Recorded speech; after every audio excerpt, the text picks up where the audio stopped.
Each month, myself and other Irrational Passions members will play through a new game. Modern to retro, obscure to popular. Games we've played before and those we haven't. We'll be hitting checkpoints as we go and discussing our experiences. Play along with us and join in the discussion. This is Video Game Book Club.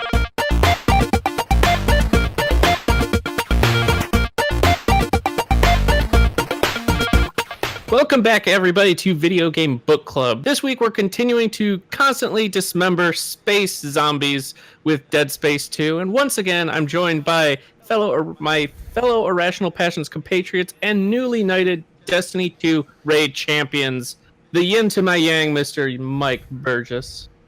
It's over. It's never over, Mike. Don't you know? No, please. Get me out of this mine. And of course, the man, the myth, the legend, Mr. Alex O'Neill. You know, like in the heat of all of this Red Dead Rockstar labor laws, I'm glad that my team is coming out and really like coming forward about how much raiding I'm making them do. Been playing 100+ hours of Destiny 2 every single day since Forsaken has come out, and being overworked. Just not letting Mike rest at all. Absolutely not. Destiny fire teams need unions. Exactly. 600 or bust, Mike. Anything below that, you're dead to me. Jesus. Yeah, sorry I can't be the other raid people in there who were 600 like 2 weeks ago or something crazy. Pretty much. We're trying our best. Please take us out of this dark thoughts, Scott, please. Yeah. Dead Space 2. What was the video game we played? Exactly. Last week we started Dead Space. We played through the first 5 chapters, and Isaac wakes up. He's crazy. They're on some Titan station with some crazy church people, and necromorphs are taking over, and some people get shot up by a gunship. It was a good time. Yeah. Good time. That lady got shot up. A lot of horrific murder. Yeah. Yeah, you know. Lots of dismemberment and gruesome, creepy babies, or creepy toddlers, because I encountered the babies for the first time in this one. Before it was toddlers. Yeah, there's like 2 steps of babies too. There's 2 kinds of baby monsters. Oh, I've only had boom babies. The other ones are the ones with like the little 3 tentacles that come out. They're actually babies too. Fuck those. Yeah. Fuck those hardcore. Yeah, I was gonna say full disclosure, I think I captured the footage for this episode, so the footage you'll see, I give Scott, the editor, full permission to just put a death count on that, because in this current age of, in the last sections I felt I was feeling pretty all right, but I think it was also like there was a little bit of a gap between playing through those first 5 chapters to this. Mm-hmm. So like you'll notice early on I die quite a lot because I'm like trying to just remember the buttons on that alone. Yeah. But then like even when I start remembering the buttons, I still just like die a lot. I have a difficulty-related story for later on, once we're kind of toward the end. So I feel you. You're playing this on hard or very hard. Yeah. Right? It was on, I think, Survivor is the hard mode or whatever it's called. Mm-hmm. Okay. Probably regretting that decision. I have changed difficulty settings. Don't worry, we'll get to it. But we pick up in Chapter 6. We've recently flown through space, and a gunship's exploded, and we're landed in like a school-ish apartment area. Yeah. And Strauss is talking about how memories are coming back about the sessions, and Isaac's like, I still don't have those memories, and Strauss is like, oh, you're gonna get fucked up when you do. Yeah. Let me tell you how fucked up it gets, man. It's been pretty fucked up so far. Yeah. Just like horribly mutated like human bodies trying to rip him to shreds, and he's like seeing visions of his dead girlfriend this entire time. That continues. Yeah, that ain't no thing, you know. Just a Tuesday. Just every so often. Flung into space by a gunship. He's been flung into space, I feel, a couple times, or by the end of this, he's been flung through space a couple times. At least 3 times are you flung through space in these 5 chapters alone. So yes, yep. Props to whoever made the suits, though, because they're pretty damn sturdy with all the punishment. They got those like So choice. foldable helmets, man. Yeah. That's definitely something you notice when you start dying a lot in this. Is like he's mostly okay for all of it, but then as soon as his health drops, he just like literally explodes into multiple sections with like blood and bones everywhere. You're just like, wow, that was like immediate. Mm-hmm. What were you gonna ask, Scott? I'm curious. Again, going through your first Dead Space game. Yeah. Is there a connection from the first game who that military guy that keeps talking to you Tideman? is? Tideman, is that his name? Tideman, I think. Absolutely no connection. No idea where he comes from. He shows up. Yeah, they like established that like government force basically like here. Yeah. That's kind of really it. They mentioned okay. the Church of Unitology a lot in the first game. Yeah, that's about it. But that's it. Because that's the thing of like also in Dead Space 2 or Dead Space 1 to like give you an idea of how vague it was. I don't even think the main character he's voice acting this. He didn't. Yeah, he was a silent have protagonist in the first He one. was a silent protagonist in the first game. So like they kind of upped a lot of that like story aspect stuff and it's like a lot of this stuff is like actually being introduced first time in this game really. Yeah. Okay. That because and they mentioned Operation Endgame being in effect. So we're walking through the school and nursery area, and with the mines, I thought was really cool. Like the first time you encounter one of those floor mines, like a broom just falls on it and it goes off, and it's like that's kind of cool. Yeah, very creepy too. It like goes with the aesthetic very well. Yeah. Yeah, they do a lot of like smart things. Like when the first time they introduce a lot of those necromorphs, like or like weird new things, they do a good job of like introducing it. So like when you see it again, you like know what you're in for, but also like you're more than likely just like screwed because it's in like a way worse situation to be like. It's like this situation's like good because you saw it coming, but most other situations you might have not seen it coming, and then you're just like horribly murdered. Oh yeah, That's I've walked into hidden mines far more than I would like to admit during this week's. It's the little groaning chapters. mine guys, the little guys that cough up. Like, they suck. Yeah, like like enough Like said. acid loogies. It's There's crazy. plenty of times where it's like I just like see a long corridor and I just stop and then just like look everywhere I can, every corner. You should like, Where are these things? I'm just gonna shoot them now. the most unsettling noise. Yeah. Yeah. I will admit, especially in this second group of chapters, I've noticed how important the sound is in this game. Yeah. Just with telegraphing like the monsters that are around you, and it really adds to the very disconcerting and uncomfortable nature of the game. Which I felt more in this group of chapters than I did in the previous 5. Yeah. I would say. Yeah, because you're definitely seeing a lot more like multiple enemy types like grouped up together coming at you. Definitely more in these chapters than like these earlier chapters were definitely just kind of throwing them at you to introduce you to them.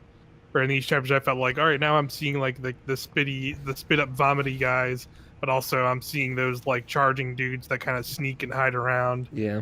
And like they're all kind of coming at you at once in some of these chapters. So yeah, like it's good to have those very distinct sounds. The stalker, especially like when it like yells as it's charging you, it's great because we had a few of those encounters in this chunk of chapters. Like there are times when they're like running around and you see them, but you don't hear them yelling, so you know they're not charging you. But it's like somehow more unsettling to hear and see that. And then there are times when like you don't know that they're in the room. Like maybe you thought you got all of them, you turn around and you look back and you see one like quietly running behind 2 containers. It's like, oh fuck. Oh, I know. I knew that exact area you're talking about. I died a lot in that. Yeah, me too. That one. I would say like the sound design here isn't as strong as the first one.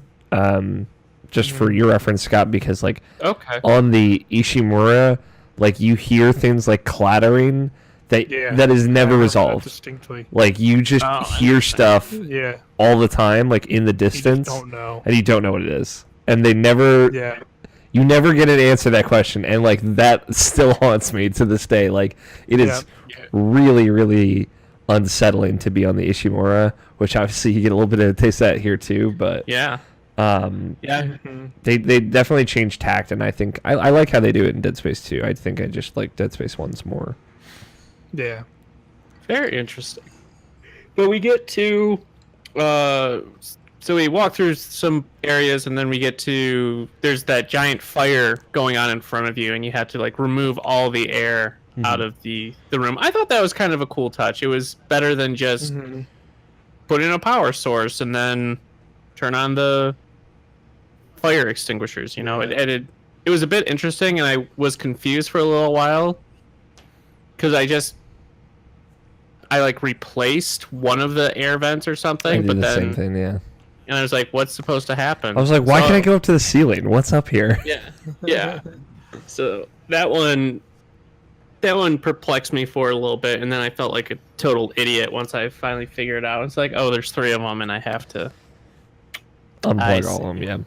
Yeah. It was like the very easy part after that, where you have to take one of the power cells into the next room and plug it in to like turn on the elevator. That I got stuck on. I was like, what am I doing wrong? What is this? I think another thing when that was good for the sound stuff was, isn't that like one of the first times like you're in that big environment and they also start throwing enemies at you when you're in zero space. So you just kind of have those like, they're my least favorite ones, but it's like the like basically like scorpion almost looking with dudes the 3 like tentacles on the back. 2 are, but not the baby ones, but they're, I guess it's like the dudes with like that like run on like their like hind arms, and they have like the spiky tail and like the fangs. I hate those guys suck. Yeah, those guys are adoring, no doubt. Because I think it was, I don't know if it was around this point. I think it might have been right after in the next chapter where I think I said a lot in the last episode. I think the plasma cutter is still my favorite weapon, but I completely forgot about. I think it's just called like the buzz, like a buzz saw. The buzz saw, like, yeah. Oh yeah. I think it's just all it's called, and like I just forgot how just like that's just like so satisfying and good to use weapon. I love that thing so much. The Ratchet and Clank weapon, yeah. I've just never. That's a good one. I got it, and then like I saw it like in the shop when it like appears, and I immediately remembered. I was like, oh my god, this thing. Bought it, and I've never looked back, and I just continue. I pretty much have mostly only upgraded that. And I just that gun's just, it's so good for every situation, because like we'll get into other enemies later that are just like way bigger dicks than even these guys, and it's just that moment of like seeing an enemy and being like, I do not want to deal with you, motherfucker. Yeah. Stasis, and then just like put a buzzsaw in front of you, and then just stand there with this buzzsaw, the fucking saw just like spinning in its face until all its body parts like fly off in slow motion. That's and I'm pretty just, good. Like, feels very good. I'm hoping there's some good shots of that in the video. There is that. I will not lie. Like, what you will see like the point in the game in the footage of where I don't have that and I'm dying a lot, and when I finally get it and I'm just constantly using it and still dying a lot, but dying less. But just I'm pretty much just using that constantly. But I still use the plasma cutter a bunch though, and upgraded that. I upgraded that to like I've just been trying to increase its capacity just because I like being able to like rapid fire it and have a rapid fire thing now. So that's pretty satisfying to use it like that too. Yeah, I've upgraded the plasma cutter to the point where now it sets dudes on fire. Yep, that's pretty sick. Me too. Yeah, wow. What besides the plasma cutter and the buzzsaw, what weapons are people using in their playthrough? I'm literally just using the plasma cutter and the pulse rifle. Yeah, just to keep my ammo as consolidated as possible. Yeah, and that way I can sell any extra bullshit ammo that I do get, and I can just buy more plasma cutter ammo. Yeah, I have those 2 guns. I have the spear, the javelin gun, which I don't really like. That's like the thing I end up using the least, even though like it's not terrible, but like I prefer every other. And I have the pulse rifle. Those I just have those 4, and I've only been using those 4. Yeah, I've been using plasma cutter. I use the javelin actually a good amount. Especially with monsters that are coming like charging at me on the floor. with the alternate fire of it electrocuting an area, I find that it's really good to take on like the babies or the toddlers. That's true. Or the little crawly dudes that will jump on you, because they'll die really quickly, and just shoot them where they're walking and kind of set up a trap and then shock them. Works really well. Yeah, plus I should use that more. Yeah. But I pretty much never have used that. Plus, when the stalkers are charging at you, if you hit them with the javelin and then electrocute them, it usually take them out in one hit, or like one combo of those two. Okay. So I usually just had the for the stalker specifically. Like, well, once I got the buzzsaw, I just used the buzzsaw on them too, because it just kind of works on everything. But I was using the pulse rifle, where I would just kind of, if I didn't have any stasis, I would just pull that out and just wait for them to run at me, and then just kind of like spray at their feet till they lose some legs, and then I just kind of like take their legs out and then just like gun them down as they're like crawling on the ground. Yeah, I have my stasis upgraded pretty much fully at this point, so I'll stasis the stalkers, take one, go for the legs, of course. Then I'll like just take a claw off of them and I'll use them against the rest of them because I can usually line it up pretty easily. Right. Nice. Yeah, the buzzsaw I also have. It's so good just chucking buzzsaw, like the shooting the blades out. So rewarding. It's a good sound too. Yeah. Oh, it is. And the least, like my last resort weapon is kind of that pulse rifle. I use it like the adolescent, or not adolescent, like the toddlerish ones. Like it'll usually take them down in 2 hits. The pulse rifle will, so I'll use that instead of plasma cutter ammo. That's in hard mode, because in normal mode they're one shotted by everything. Yeah, kids. I know. I'm struggling against this wall of children. Yeah. I'm just dumping pretty much any weapon I have into them, and they're just like falling into pieces. I'll use that on like the little triangular suction guys too that'll latch onto you. Yeah. Those are miserable. But yeah, I don't know. I've played with all the weapons. Like I remember them. I just when I played Dead Space, I usually only use the plasma cutter. Like the first game, I will only use the plasma cutter. Yeah. And there are less weapons, but there's some pretty cool ones in there, like the line launchers in there, the pulse rifles in there. Yeah. But I do remember. I don't know if you guys have used it. The contact beam, which I don't think we've gotten yet, is very good.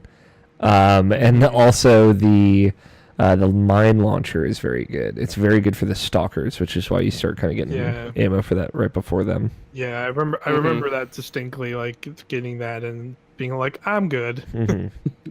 Yeah, I have the schematics for those weapons, but I haven't bought them. Yeah. Or tried them out. Yeah. The mine launcher is the only one I remember like really liking in my repertoire. Okay. So I'll recommend that one. Cool. I will have to check it out. But after we put out the giant fire, we go into our predator fight too in the giant container room with all the stalkers. That one took. That was tough. Yeah. The one in chapter 9, I had a bigger issue. Yeah, that was a much harder one for me. That was really bad. But we worked through there, and we come to a brand new lady who doesn't appear to be a crazy church lady. Ellie from The Last of Us. Yeah. Here in Dead Space 2. Looking for Joel, who died. It's weird because Last of Us 2 spoilers. Face Joel. This is, again, we talked about this last episode. 3 years before The Last of Us, there's a character named Ellie. There's like that specific hang upside down scene. I'm just saying. I know we're Naughty Dog stealing all their ideas from now. Not yet. We're on to you. We figured it out. We cracked it. I'd be really curious to see what Logan thinks about all of these connections to The Last of Us. Because I don't think he's played Dead Space.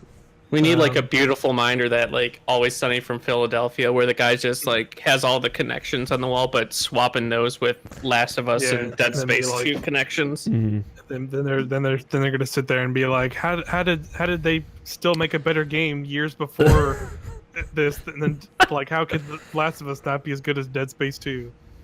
I wouldn't go that far, but I'll respect the argument. Got him. Got him. Dunked him. Hot take. Take that. There it is. Yeah, I don't know. I like this introduction to Ellie a lot. I like that there's that moment where like the plasma cut around goes like right past your head. It's really good. It's super like cheesy and like 3D movie, like full on, like something comes at the screen, but I like really enjoy it. and I like her character a lot. I think she's actually pretty cool. Yeah, she becomes a pretty cool character as Mm-hmm. it progresses. Like that first kind of meeting is just kind of like, okay. Yeah, because you don't know if she's just gonna be dead in 3 minutes. So Yeah, exactly.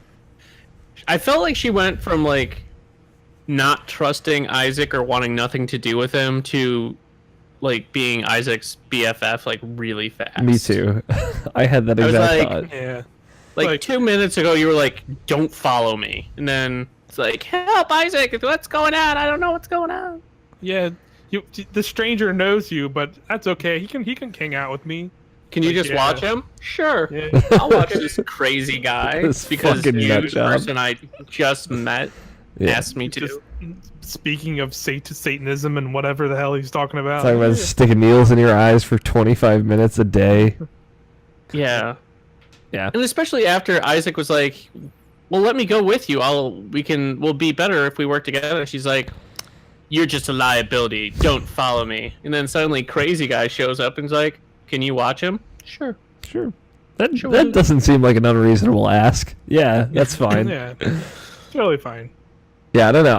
I like Ellie. I think they very much like jump to like, all right, let's just work together. It's fine.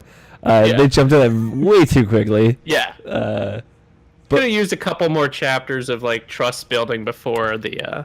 I think Yeah. there is very much a sense for me, and it's been a minute since I played Dead Space 1, but there's like they really didn't want to retread the steps they took in Dead Space 1. Because for your reference, like in Dead Space 1, you have characters like that are kind of telling you where to go constantly. It's like this one person at the front, and then it changes halfway through, and they're just like telling you, go here, do this, go here, do that, and you never actually like interact with them face to face. It's all over comms. So like there's a moment I think in another chapter where you actually meet Ellie face to face, and like that never happened in Dead Space 1 ever. Yeah. So it was Yeah. very much them like, let's get through this, let's like have these characters interact, and like let's put them in the same room and like show that we can do this. Mm-hmm. Yeah. It's also that thing of like when this was what I've already forgotten the year. That's how bad my memory is. Was it 2010. 2010. I was gonna say 2011. 2010 or 11. I think it's 11. Yeah. Yeah. The Skyward and, Sword like, year. How could I forget?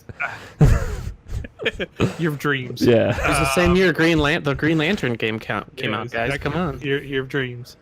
I think it was also that thing of, obviously now in 2018 you have, these big single player cinematic games like, freaking Spider-Man and like stuff that's even come out, like again The Last of Us, where they have storytelling in video games has come a long way.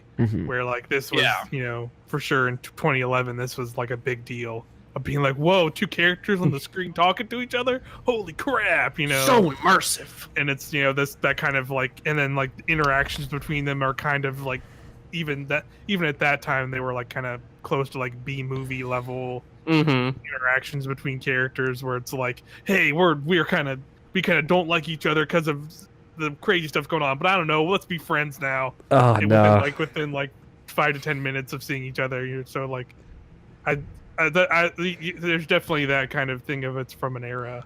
We're getting like, I don't want to get too ahead of us, but like there's a moment I think right at the beginning of chapter 10 where like Isaac has this absurd idea, like the most ridiculous idea I've ever heard, and Ellie's like, that's a terrible idea. He's like, oh, just stick around, I'm full of bad ideas. And I'm like, what line is this? Like, what are you saying? It's pure 2011 goodness. Oh, it's so good. That's your one-liners, yeah.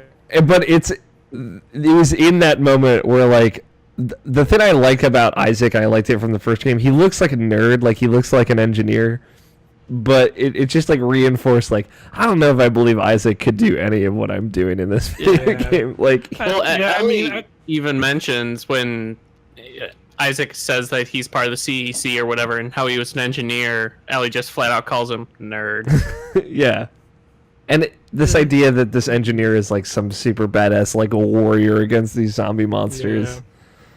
I just, He fought him off on the original ship, so I mean, yeah, to be he's earned his fair, stripes. but I would also, yeah, exactly. He's a warrior. He has not covered wars, but he's But he's basically that. He's basically Frank warrior. West. He's Rambo. He's Rambo. Space Rambo. Yeah. yeah. PTSD and all. But I'd also say, like, again, going from, like, he was, like, also, his character design is literally every 2011, like, Xbox 360 generation, generic, slightly bald white guy. Yeah, white dude with the shaved head. White dude with shaved head, protagonist. But, you know, yeah, he was kind of, like, they obviously tried to make him much more of that kind of somewhat action hero-esque character, or, like, or I guess there's a name for the trope, but of, like, a character kind of being whisked into this role he wasn't really like originally meant to be, the like, unwilling in this heroic hero role. Yeah, exactly. In the nurseries, this is getting towards the end of the chapter 9 or chapter 6. One of the craziest things I've probably seen in a video game in a long time was when it was in the nursery, when the necromorph baby, like the mom was calling over the little baby, and it was the necromorph baby, and the baby crawled over, and the mom was like holding her baby, and then it exploded, and the glass just was like covered in blood. I was like, holy shit. I remember Dead Space 1 had a badass. lot of stuff like that Yeah. in it too. Yeah, I was actually about to ask that. I thought, like, a scene like that was in Dead Space 1. I could be wrong, but I thought there's definitely, like, a similar scene of, like, I think it introduced, like, the original babies with, like, the crazy tentacles in a similar way of, like some crazy lady hanging out in a nursery, and then a crazy tentacle baby comes up and murders her horribly. Now, Or something. I it's could be wrong, but it's this moment that I want to ask the question: do you guys remember the advertising campaign for Dead Space 2? wasn't it? Oh, wasn't it? It was showing, like, people's reactions. It was to, people's reactions, but it was a very specific, like, twist on that idea.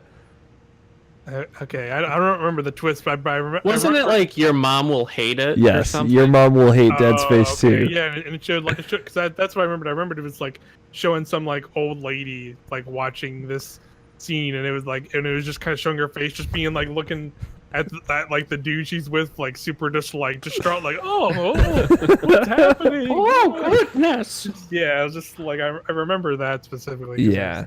Even at the time, you're just like, man, all right, that's an angle, I guess. The campaign was called Your Mom Hates Dead Space 2. There's some videos that are worth looking up here of, like, older women watching segments of Dead Space 2 and talking about how much they disliked it. But I don't know why this ever happened.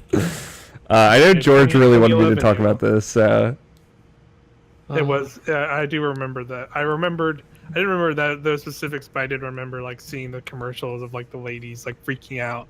So, like, They're, like, older women for sure. every time I think about kind of, like, the more shocking or, like, shock and all moments of Dead Space 2, I just flash back to those commercials of, like, moms yelling. This is just distraught old woman. Yeah, distraught old women Being about. showed, like, horrible gore. And I'm just like, all right, maybe this game actually just kind of lucked into some of its more moving moments or more powerful moments. Yeah. Because, man, your mom hates Dead Space 2, let me tell you. Yeah. Yeah, she would. Yeah, I don't think my mom would be a fan either, so.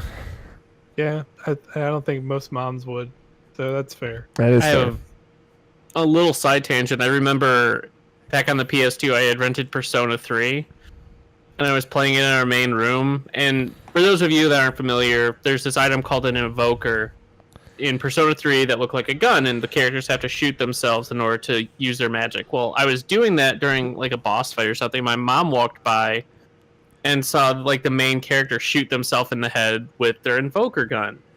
And she's like, did that kid just shoot himself in the head? It's like, yeah, Mom, that's how they use their magic. It's like, I got such a, what the fuck? Yeah, It's like, oh boy. Okay, then. Yeah, Mom, that's how they use Yeah. their magic, is, like, my go-to line, just in general in life. That's what I'm gonna tell anybody from now on. Whenever they're like, "What game are you playing? What is happening?" They use their magic, shoot themselves in the head. Why is this woman controlling a hawk with her mind? I don't know. That's how she uses her magic. The fuck do you want? That's the new subtitled. Yeah, Be all end all description. That's how they use their magic. Assassin's Creed Odyssey. This is how she uses her magic. I don't know. Get off my back, Mom. Come on. Gosh, you'll never understand. I'm really excited for found... our future advertising campaign. Your mom will hate Irrational Passions. We're just going to show them clips of Tony Horvath and you talking about League of Legends. This is going to cut to just be like, oh my god! Like looking at her friend, like really disappointed. And then being like, these guys made like 10 hours of podcasts just talking about Super Smash Brothers. Oh my god! What are they doing? Well, that's how they use their magic, Mom. They talk about Smash Brothers. He makes up dumb bits to work Goku into the game. That's how he uses his magic. Of course, it makes perfect sense. Yeah, perfect sense. I'm really excited for the end of Dead Space 2, Scott, when Goku shows up and I know, I can't wait. Fights off all the necromorphs. Just Kamehameha Spirit bombs the necromorph. Yeah. But then gets turned into a necromorph and then you have to kill him. Yeah, it's fucked up. It's crazy. Spoilers. Where were we at? What was happening in Dead Space? Basically, baby explodes. We're in like this gym area where we have to fight off a bunch of necromorphs after taking down a place. It's like an elementary school is the vibe I got. Yeah. Stage show. Yeah. Like the kids area where they're like teaching young kids on the space station and all that stuff. Mm-hmm. It's interesting. Then one of those big charger guys comes. I think it was like one of the first times you fight that type. Yes. With the big beefy arms and the two spots. We on their collar you have to. We had seen them before, but we hadn't fought them. That was the one that threw you out into space on the gunship. Yeah. But I actually fight them. But they also have I don't know how you guys fought them, but at this point I actually had the buzzsaw by this point, I know for sure. Because that first one, I just use stasis on it because obviously it charges at you. Mm-hmm. Stasis it, and then if you go behind it, it has those weird little nub legs. Legs, yeah. And there's two little cut corners on those legs that you can just shoot at yellow spots. So I literally just stunned stasis it, and then went behind it, and then just cut off his legs.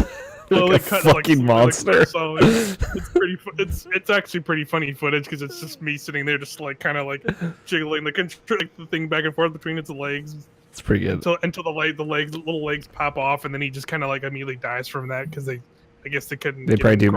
I think they do extra damage. Is why. Yeah. I didn't realize. I forgot about the legs until the very most recent time we fought them, which was on the Ishimura. Right. Mm-hmm. Which was too late for me. We'll get there. I have a story in that room. Yeah. That's an intense part. Yeah. That is. But power goes out, and we have to turn power back on to the train and everything using big, giant solar laser collector things. Yeah. The solar array. Mm-hmm. Yeah. That was a really cool. That's a cool area. Big puzzle area. Because I think that's correct me if I'm wrong, because I don't even think in the original Dead Space there was any kind of big you're just out in space kind of floating around doing a puzzle. There's definitely a bunch of anti-gravity stuff. Yeah. But I don't think there's one where it's I am exiting out of the ship and now I'm just out in space like this was. No, I think there's one section like that. But it's not as remember. Yeah, it's not as grandiose as this.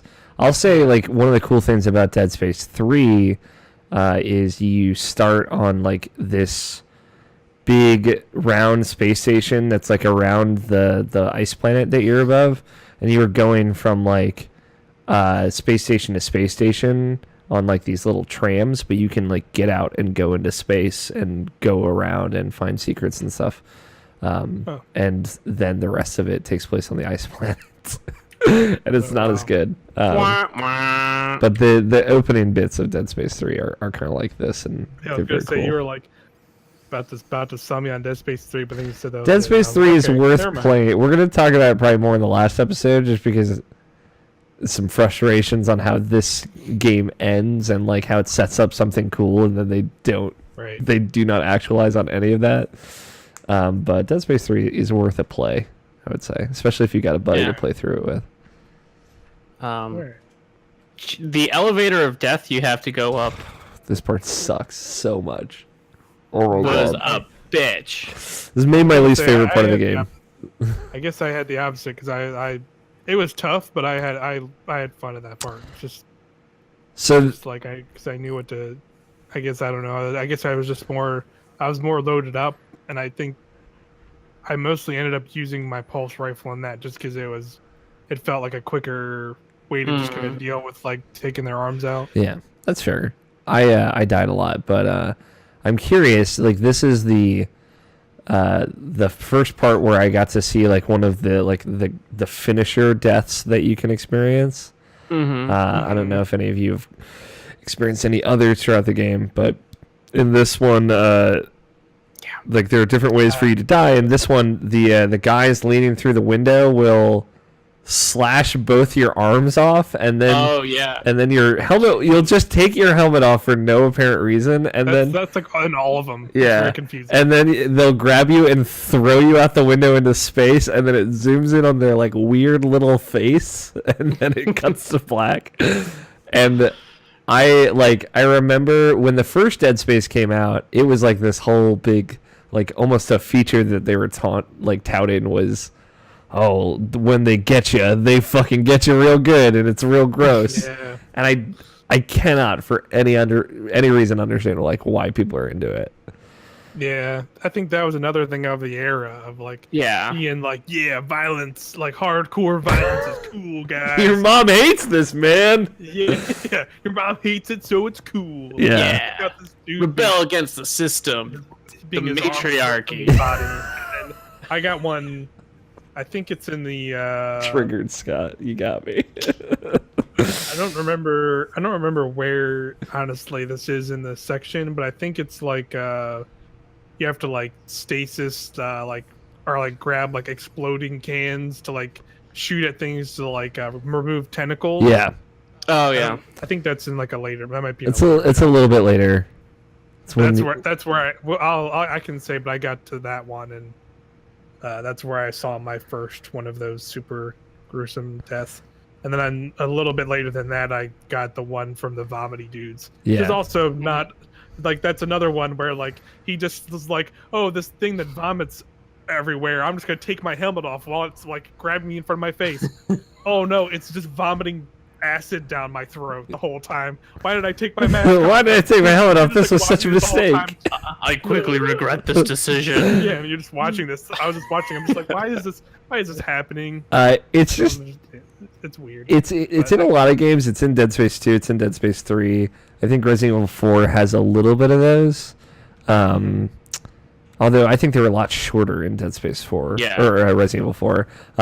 Tomb Raider, 2013 Tomb Raider has these in them. Poor Lara. Which like is one of the most. I remember one of them. Yeah, egregious one. Is it the one where you're going down like you're stuck in a rapids on a river, and then like this fucking wood thing impales your neck and goes all the way up through your head, and it's like, why is this in this game? Yeah. I've always been really turned off to them because it feels like the game itself is just like celebrating your failure so much and like kind of like making fun of you in a really intense way, which I guess like some people are into that, and I'm not here to judge or anything.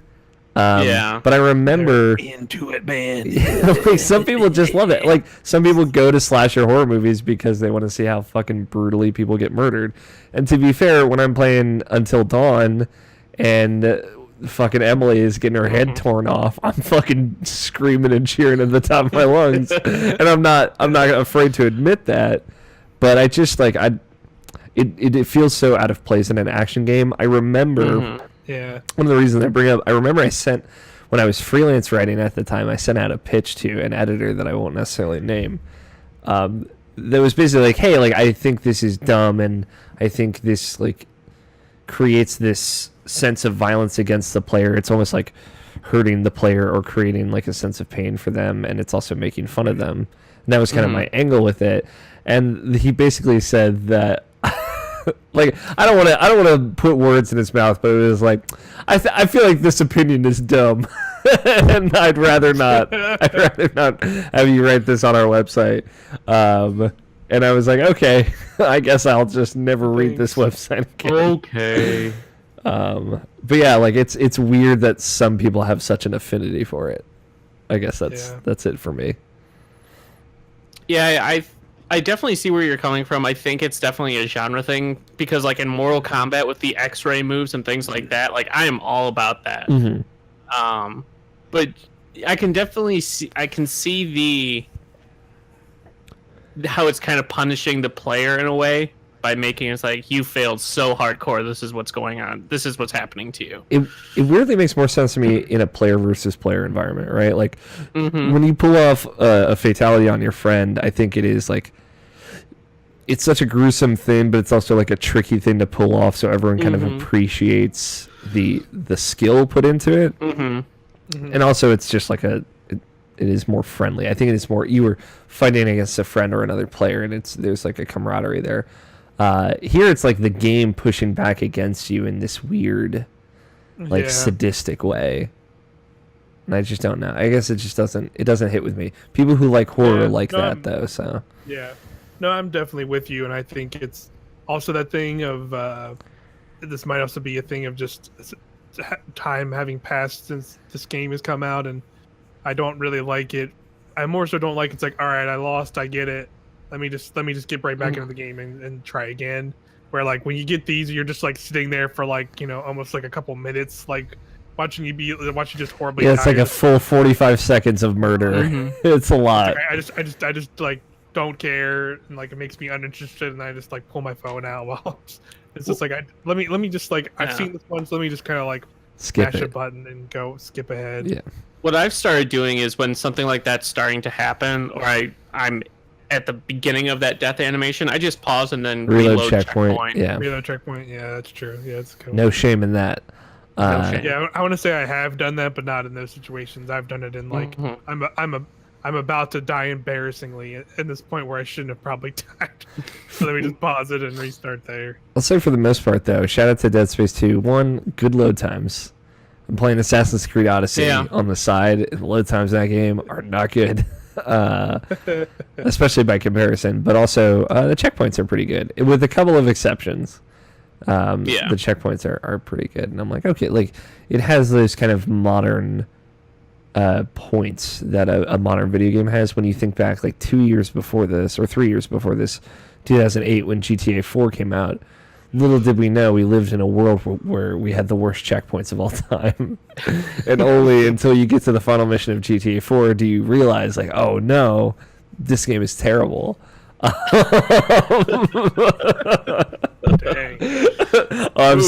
Sorry, I had to throw out a take real quick. Dead Space 2 got me spicy right now. Yeah, Dead Space 2 brings out the vapors. Yeah. Yeah, it brings out the spice. One of the cool things in Chapter 7 that I really enjoyed, a unique take, was when you had to take the corpse of that guy to the scanner to unlock the door.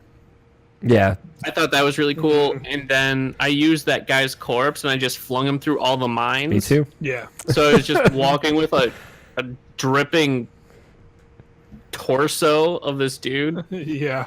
It's like, blowing it up blowing it up in mines and stuff. It's the horror that is it was like a companion cube. Exactly, it's basically a companion cube. Only it didn't get like totally vaporized at one point. It's like that kind of more subtle horror of like not necessarily anything the game is making you do, but just what the player is choosing to do is really the most horrific part about it. It's like, wow, I'm an asshole right now. Yeah, you could have gone through these other ways, like a bunch of other ways, but instead you're just using a corpse. Yeah, I could have shot the mines, but I had this perfectly good lifeless torso just in my kinesis that I could hurl places. I had this guy's arms that I angrily stomped off, yelling at the top of my lungs. Huh? Ah! I think all of Chapter 7 is pretty good. Now I'm looking back at your handy list here, Shot.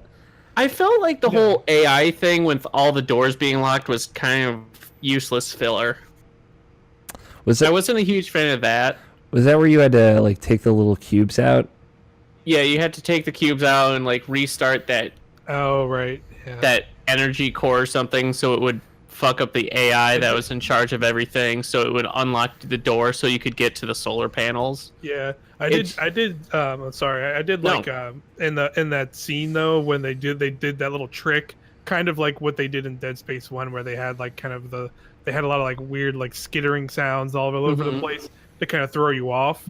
Where it has that scene where once you do the puzzles and then you're like walking back to the vent to go out, there's just like you just see like a necromorph just like hanging out at the window, like that's Mhm. like in the place you're coming back to. So you're just like, oh crap. Mm-hmm. And you come Yeah. out and it's not there. You're just like, oh man, Yeah. they're coming. Yeah. You know, something's about to go down. So that was that was a fun little Mhm. moment at least. But yeah, I also kind of agree that it was like a weird and It was It was unnecessary bloat. Yes. Yeah. There's just It more was like a- shit you had to do. It didn't serve any real purpose. The whole thing was just an extended way to unlock a door. Mm-hmm.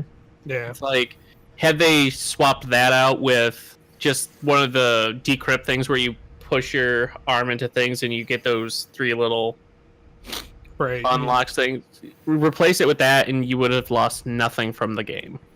It's another That's like true. thing of the era too. Of like I feel like there were a lot of, especially EA games, like single player campaign video games that had to be like 15 hours long. Like I think of my biggest one Yeah. is like Wolfenstein. I feel like those are like modern games that still do that. But like video games are so much shorter now, but they're also like so much tighter and more satisfying, I think.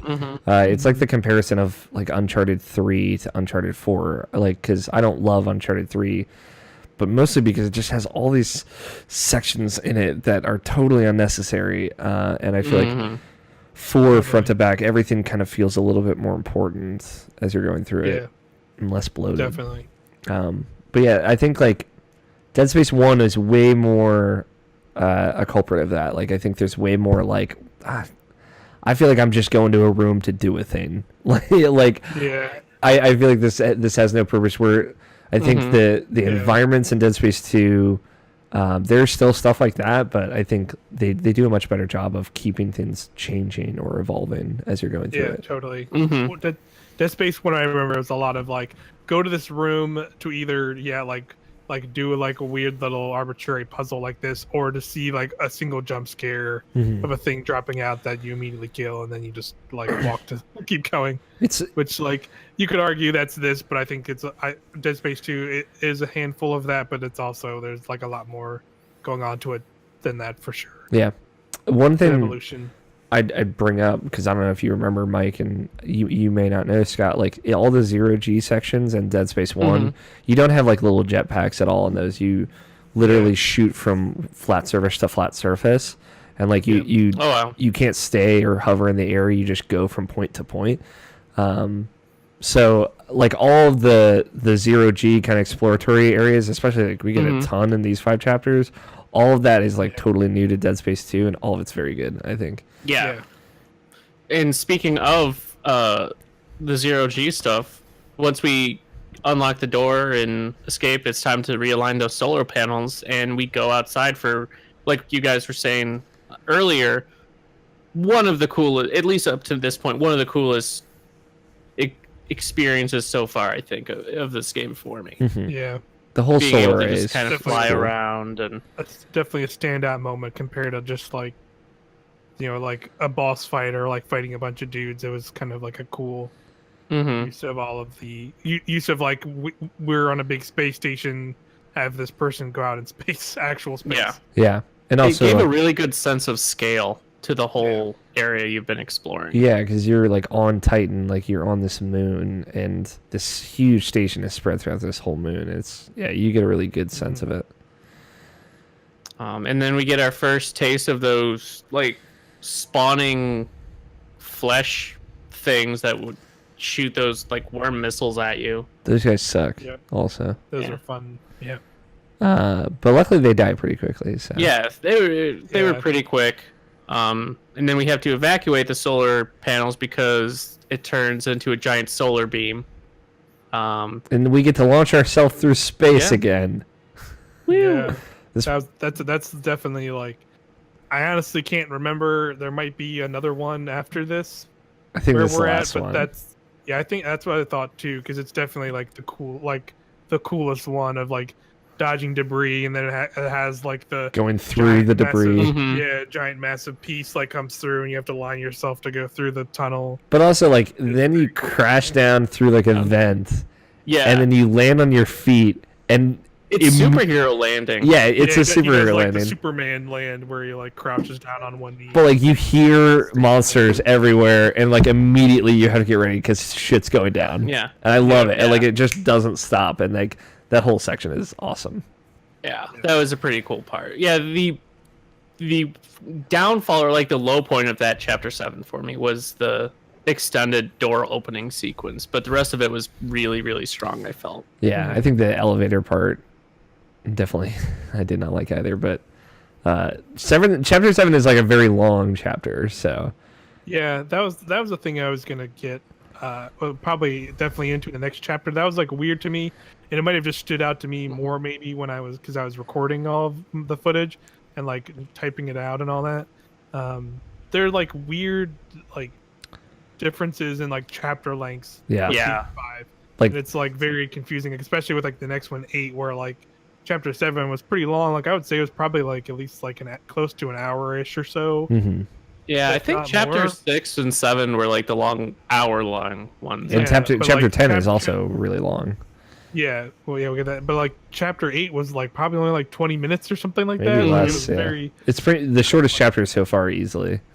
Yeah, it was very really jarring just recording. maneuver yourself through like this processing plant. You had to Yeah. maneuver around some giant blades, but outside of that, then it was attaching little rockets to closed doors so you could continue to float through them. It was pretty good, though. Yeah. It was pretty cool. Yeah, it was Yeah. definitely a cool use of all the zero-G stuff.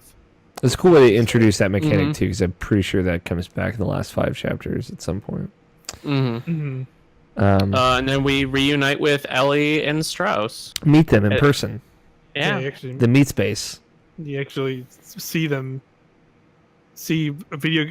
people, other human beings in In a Dead Shot Space video game, yeah. a Dead Space video game. Because, like, Dead Space 3, you can play all co-op, so, like, you have a dude with you the whole time, right? Mm-hmm. So, yeah, this was, like, this is the first time Isaac interacts with another human in Dead Space. Like, outside of, like, obviously the opening stuff, but yeah. Right. You actually are physically near a person, and they don't get blown up by an airship, so... Yeah. For at least about 2 minutes anyway, because you're off. The 3 of you are off on a transport to get to where you need to go, but Yeah. it gets stuck, shocking nobody. Yeah. This is And the- this is the weird super shitty stalker room. This is the one with the fucking brutal checkpoint. Yeah. And I know because I died, like, you know, the weird wall embedded guy at the end. I died to him, and I had to do the whole room okay. over again. And I was like, Yep, that happened. I'm pretty sure that Yeah. happened to me too. See, what I ended up doing is after like the first wave, I just exited the room and used the save point, and then Smart. walked back in. smart. Yeah. But yeah, what's a good way to kill those embedded guys? Because I feel like I dump so much ammo into them and they don't die. It's the explosive barrel. Like, usually when you're fighting those guys, there is an explosive tank nearby. If you just hit them with it, they'll die in one shot. So in that room, like, because you're coming in at, like, the corner, the embedded guy's in the upper corner, like, right in the left corner across from him is an explosive barrel Yeah. that you can grab and toss at him. Okay. They are- I did not realize those glowing blue things were like stasis pod things. that you Stasis, could like blow up. grenades, yeah. It's like, whoa, that's cool. Those help for those guys, the embedded guys, too. I don't know, they use a ton of those. fun fact Fighting about the stalker dudes. embedded wall monster dudes, if you go near them at all, they auto kill you in the worst way in the entire game, in my opinion. How do they kill you? They like grab you and like rip you, like I think they rip your inside out, Ooh, lovely. I didn't get that one, but I just got like a weird red tentacle just kind of came out and just kind of like smacked my head off. Yeah, they'll do. Literally, like an instant, just like and it just kind of like smacked my head. It just went off. Yeah, they wail. It's very unsettling. Yeah, they're definitely easily the most messed up I'll say like this stalker room. monsters in this. The stalker room is like maybe the hardest room up until this point, but it's also like one of my favorite encounters. Mm-hmm. Like it is never not stressful because you come in and there's like those little mouth pod things that shoot the grenades, like Yeah. weird mind, and as soon as the last one dies, the stalkers spawn, and it like they just start coming at you from behind you, from in front of you, and it's really that like I don't know what to do. Like I can't manage this situation, and yeah, it's like Very stressful. And it's like such a like kind of, and they like purposely make it like a weird maze like room where you kind of have to like circle up one way and come back around and kind of like weed through some stuff so you're very much gonna like run into a bunch of them no matter what. yeah, and like It's it's not like the previous two where you can kind of like lock up against a corner. You can, but it's still not easy. And then the two corners that you want to lock out of, the dudes with grenade arms come out of the vents right next to you, and you're like, well, shit. yeah. So it's like it's one of the most like it is pushing you and pushing on different parts of it. It's not impossible, but it's very difficult. I just really like that encounter. Yeah, I thought it was the first encounter that I felt I had to like really use some strategy. Like I couldn't rely, like you were saying, I can't just hunker down in a corner and have them charge at me. Yeah. Like I had to manage all my different weapons and what ammo I had, what would be best against this guy in this situation. It was the first situation I really started taking advantage of my stasis power. Yes. It's like, okay, I can see how this is helpful. Yeah. And I did have a ball with it. It made me, and I don't know if there's not like a challenge mode or anything. Is there in this game?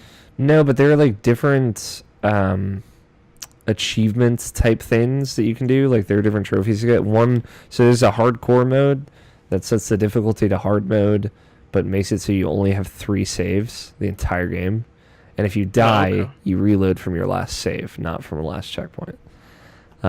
So like the hardcore mode, I would guess, is the closest to a challenge mode. There are no challenge maps as far as I know, but there is multiplayer. Yes, there is E8, but if you have the pass, Yeah, we should see if we can play this multiplayer. that would be cool. Just because I want to know. Yeah, I don't even know how that would work. I think it's like a wave based survival. I think it's like a horde mode too. Okay. That could actually be pretty fun could be to fun. throw on to the end of as like a bonus episode or something. Yeah, or like a stream that we could do. Yeah. I'm curious, Try to Alex, make it work. when did you change from hard difficulty? So we're kind of coming up on it. There's a very specific, like again, 10. a I know whole exactly, moment. Probably know what it is. But like multiple things happened to get there. So the chapter 9 ends with the solar ray connected. You're taking the railway to the other half of Titan Station where EarthGov or whatever the fuck it's called is, where Tideman is, and then he uses a solar beam. To blow up the railing that the tram is on. So in the chapter 9 you pass by the Ishimura docked at Titan Station, and Isaac's like, what the fuck is this doing here? Yeah, what is this doing here? Like, Oh yeah, that was attacked by terrorists. Yeah, and I was like, yeah, did you hear us way fucked up? No. Yeah. Which is a great moment. Good. But then when the railing gets destroyed, Isaac's like, immediately the first thing he thinks of is, wait, let's go back. I'll get on the Ishimura. It used to be a planet mining ship, so I will just use its planet mining gravity lasers to pull the whole station closer to us, and then I'll reattach the rails and we'll go across. Totally reasonable conclusion to make. I mean, what else would you do there? Like, what? I might. Don't use your crazy thrusters or anything. Your suit thrusters just fly over there. Yeah. Fly everyone over there or anything. Just no. My Go onto the ship where your Mine and dead lasers. girlfriend has been haunting you, died, and yeah, your personal All- nightmares live. yeah. My last note that I took is Isaac's idea to use the Ishimura tether to pull the station towards each other. It's not only insane, but ludicrously specific. Like, I understand he spent like He's an engineer, man. He knows it all. one really long day on the Ishimura, and he's very familiar with it. I don't give a shit. This is the dumbest thing I've ever fucking heard in my life. But He's an engineer. He's a nerd. He knows it all. hey, he's a nerd, yeah. He's MacGyver It's- in space. It's on the Ishimura was when I like changed difficulties.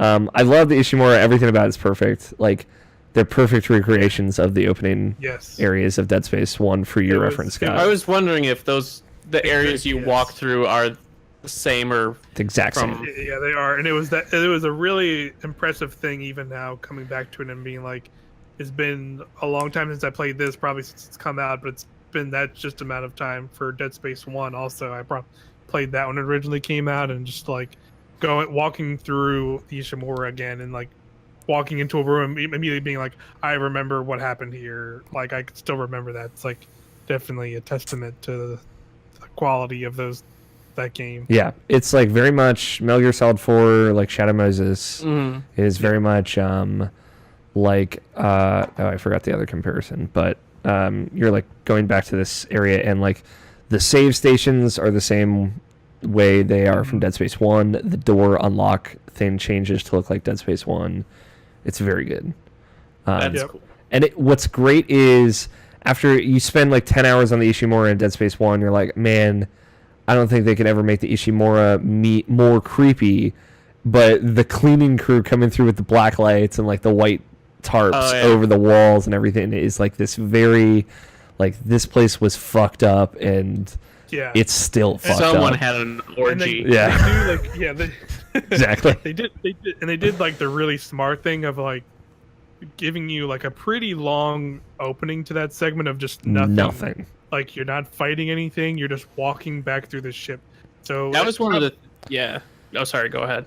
Yeah, I was gonna say probably maybe since you didn't play the first one, Scott, it didn't maybe hit you as much, but that was definitely like a really good thing, really cool and like really smart thing to do, of just like you're walking back through this ship and you're like recognizing all the areas from the game, and you're seeing like the like, again, when in the last episode I talked about and they're all over the ship, you can kind of recognize like the weird vents that necromorphs always pop up, but you can see them like all like vent, like taped over with like the big white plastic cloth like mat and all that stuff. Yep. And like you like walk into rooms and like you walk through like that initial area and even go up, and like the opening of Dead Space is pretty like dramatic, like when how it first introduces like the necromorphs. Like, you like get off a ship and you're like in this thing, and you're like closed off from the people you came with, and you just like press, and you like go up and press that same like PC screen where like all of them are like getting horribly murdered in front of you on the other side. Yeah. And stuff. Oh, damn. Yeah. And like you walk through that area, and then you walk into that Engineering, which is the first place that you go to in Dead Space 1, and you go through the same elevator down, and you go through the same hallway where you have to like run from necromorphs because it's before you have a weapon in the first one. Yep. And it's like just as fucked up. Like the scars from that fight that you had there are still there, but obviously like there's no one there. And then that engineering, the room where you go down the elevator and there's the bench, like that's the room where you get the first plasma cutter in Dead Space 1. And it's like, again, where it's like the like where you get anti-contaminated or cleansed or whatever. it's just before then. It's like when you first go down the elevator and the bench is there, and it's kind of like there's like a raised platform, and like that's the room where it's like you pick up the plasma cutter and someone drew it in blood on the wall. It says shoot their limbs. So like that's a very infamous room in Dead Space history. So it's and really even, cool. and even that next thing where there is where you go into the contaminated thing, and that's like another scene which they kind of play with where you go into it for the first time in 2, and like you're like, oh man, something's gonna happen. And you here. hear bangs happening off in the Yeah. distance, but nothing happens. Nothing happens. Where like I'm pretty sure in the first game that's like when you get attacked for the first It's time. when you have to fight defend yourself. them Yeah. for the first time. But then of course you come back there later when you're escaping, and that's I died in that room a bunch of times Yeah. too, just because I was like low on stuff. It's the second time it it's came around. really good. Like there are new areas to the Ishimura too. Like medical is the place where you find Nicole in the first game, and that's like the last area you go to. It's also one of the sections you go through here. Mm-hmm. So they don't spend too much time on the Ishimura 2. It's literally just this chapter, and then it's done. But they play around with a lot of different parts of Dead Space 1 and 2 here. But the section where you first encounter enemies on the Ishimura is where I had to change the difficulty. So it's like a big long hallway that's very opened up. Yeah. And it's funny, I remembered like, oh yeah, this is the room where you first fight dudes in Dead Space 2 because like I was so fucking tense the first time I played through Dead Space 2. I'm like, something has to attack me, please, because I'm so riled up. So I very specifically remember the room where you actually start fighting again on the Ishimura. So I go through the room, the big boys come at you, the big gorilla guys. I use all of my ammo on them. Yep. And then there's like 6 dudes just left, and I have literally no ammo and nothing. So I'm like, I go back to the opening of the room where the door is, and I'm picking up boxes and just throwing them at guys. And I do this for about 10 minutes, and then I leave, and I go all the way back to like the tram that takes you to the Ishimura, because I'm like, there's got to be a fucking store, something where I can get ammo, because I have nothing. There was nothing. So I went back, and I'm like, cool, I guess I just got to melee these guys. And I just started punching them. But that's when you're fighting like the super necromorphs, like the all black and gooey ones. And they don't go down like ever on hard mode, pretty much. So then I just started progressively dropping the difficulty level over and over again until I could just beat my way through all these dudes. And I landed on easy, and I got like just so much ammo so quickly. And I was just like, you know what? This is pretty nice. I'm going to hang out here for a little while. I'm just going to see how I'm doing on easy mode personally in my own life. Yep. And I've been on easy mode. On easy over here. And like, I'll tell you this, the super necromorphs, you shoot them once in the legs and they just go out. It's fucking crazy. Oh, it sounds beautiful. Yeah, even on normal, those things. Those are sponges. Yeah. Those are definitely the like. Oh, I see one. I'm immediately just gonna stasis it and just put a buzzsaw blade spinning in its head. Until it dies. Just another never clip. letting it leave until it dies. Yeah. Never look back. But yeah, so that was my journey from hard to easy, and how quickly it happened. Honestly, I don't blame you, because that section was pretty rough for me too. Of going there, and then you see the first big guy.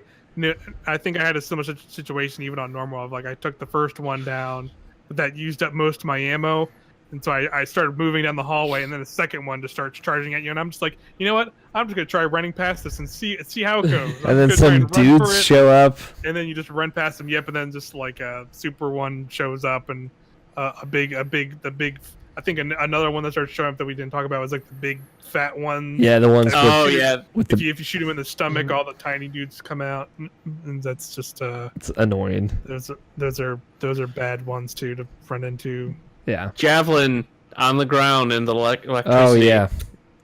That neuters take them out their pretty arms. good. Like if you can take out their arms, then they just go down. I'll take out their little nubbly legs, and then they're just like crawling with the 2 sword arms, and I just shoot one of the arms off. So, I'm really curious, Scott. What did you think of the chapter 10 section of Dead Space 2?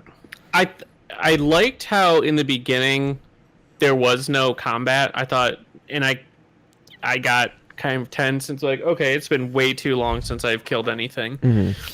I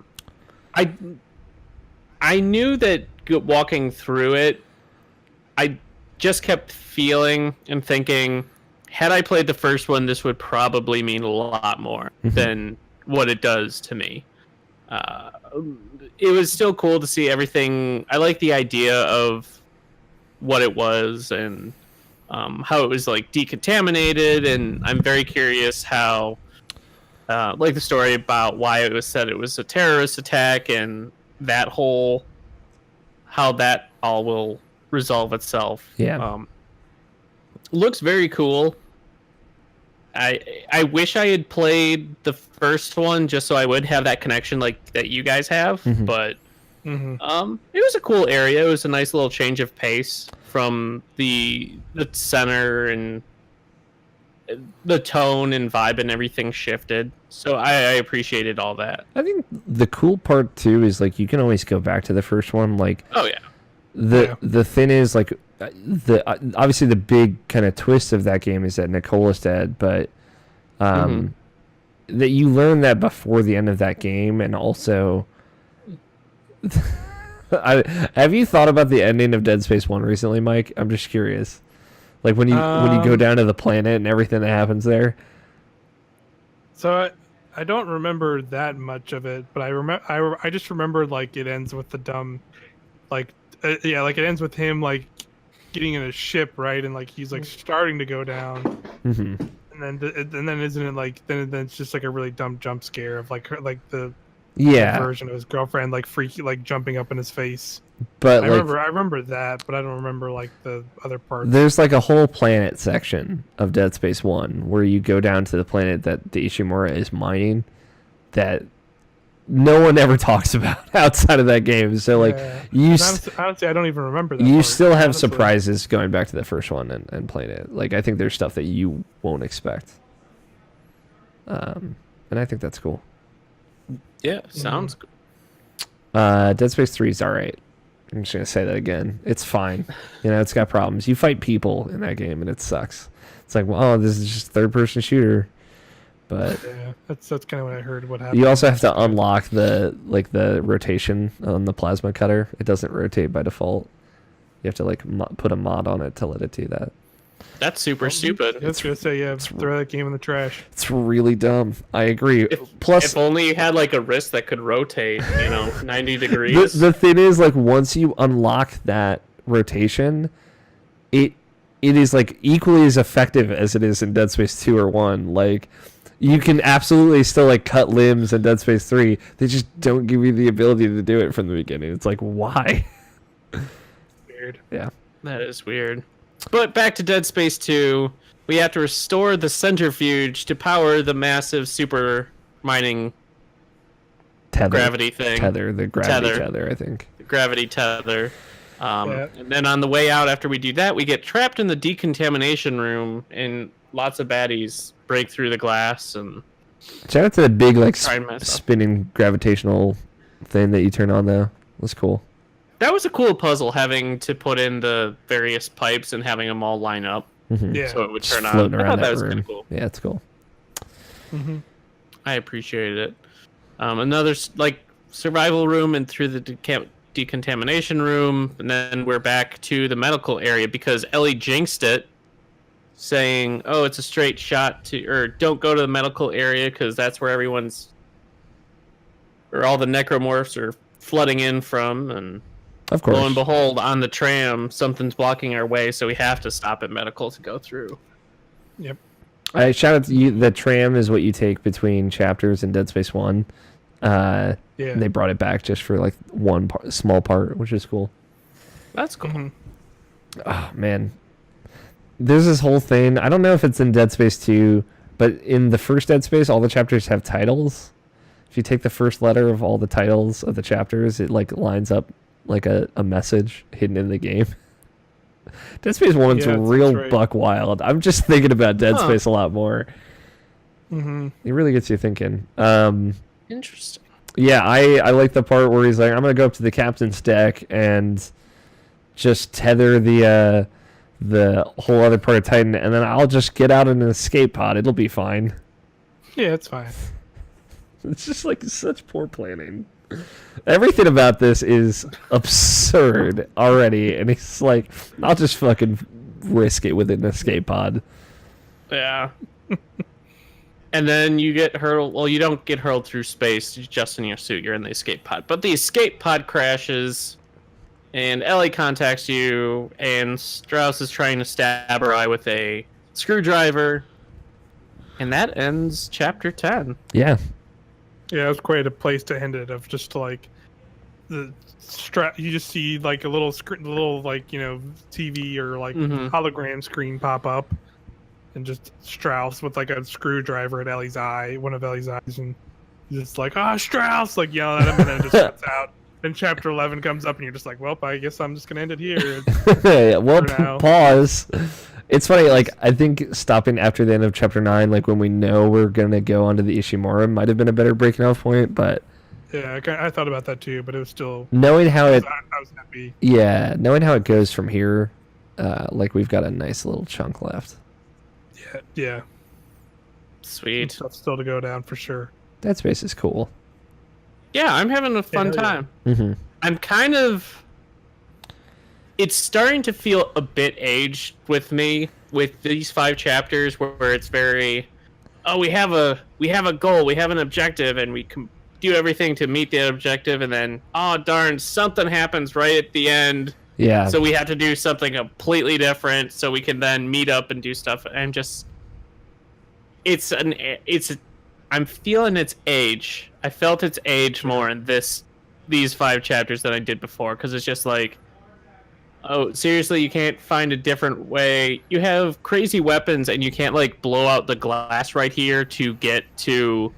Just because one of the points is Ellie was on the other side of, like, a glass with Strauss, and the door was jammed or something. And there was just, like, a wide thing of glass right there, but it's like, I have to go around because I can't get in there. It's like, you have...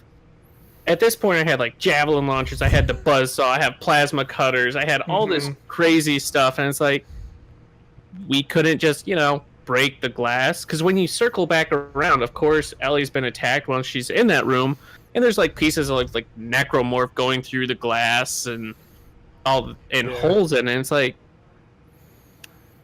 really? I couldn't just, like, broken the glass? Yeah, there's a whole lot of... One of the weapons I had, like, my military-grade, like, pulse rifle, I couldn't just shoot it a shit ton. No. A lot of that good video game logic. Flesh aliens. Yeah.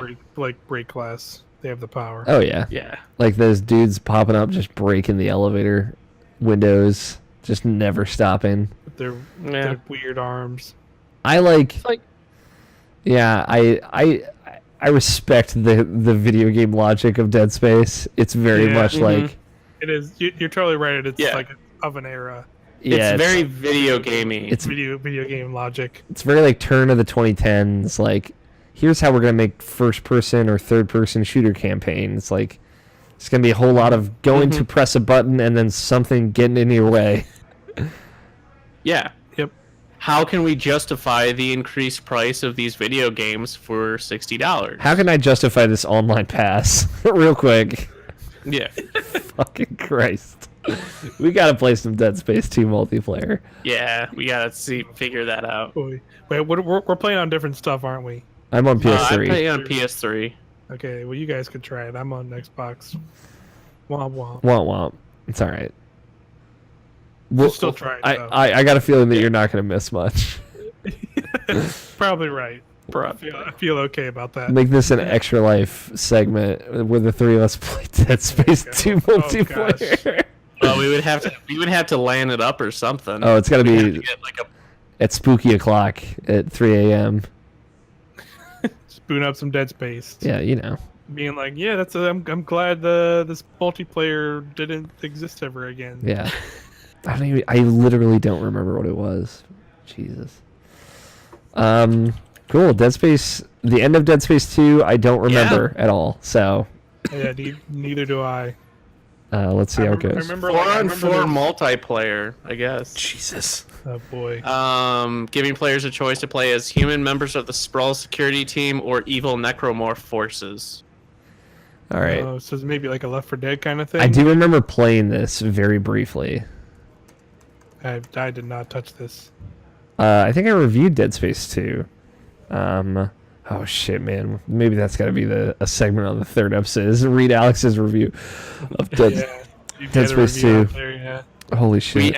We did have you read your top 10 list from 2011 in the first episode. It'd be good bookends to have you read your review of Dead Space 2 in the finale. That is true. I don't know. I swear I wrote one, but I don't see it. Google did not provide results, but if there is one, I will certainly try and find it. I think awesome. I did review the Severed DLC for Dead Space 2, which is pretty Is good. that story DLC? Yeah. It's I think it takes place just before Dead Space 2 starts. I think it's like the fall of the Titan station. Oh, okay. But it's pretty good. I thought so. Interesting. It's short, but it's pretty good. Cool. Well, with that being said, I think that's going to draw this episode to a close. Next time, we will be finishing Dead Space 2 and announcing our next game in the lineup. I gotta figure that part out. I'll let you know. I did not remember that I had to pick something. You are the Look next. forward to it. Yeah. It's going to be a surprise for everybody. It's gonna be great. Whatever it is. It's going to be awesome. But everyone, Blood on the sand. Please be excited. Desert Bus. These are all great options. I don't know why I'm laughing. Mike, Alex, tell the good people where they can find you on the interwebs. I host a podcast called Irrational Passions podcast where we talk about video games every week. We might have Mike on a recent episode where we talked about Dead Space. But mostly we talked about Destiny, the better space game. Mike scratches his neck because he's getting those twitches, man. He's like, oh, I'm getting that hankering for fucking Destiny. I would slow down on the best space game. Best space game, Destiny 2. Right. Friendship Ruiner, Destiny 2. But I'm on Twitter, Alfighter27. We're on Podcast Ultimate. At some point, we're gonna figure out some Smash Brothers news and talk about it. Oh boy, I got some ideas, but we'll see. It's a lot of rumors out there, so we'll figure it out. I don't want to do too many of those. Yeah, it's true. What about you, Mike? Yeah, you can find me pretty much a lot of the video stuff on irrationalpassions.com, on youtube.com/irrationalpassions.com, probably where you're watching this. You can see a lot of the cool video stuff we do there. I do there. You can follow me at Mike Hits the Wall on Twitter. Yeah, I mean, I tweet some, but not that much. Really, in the You've got some solid gold tweets though.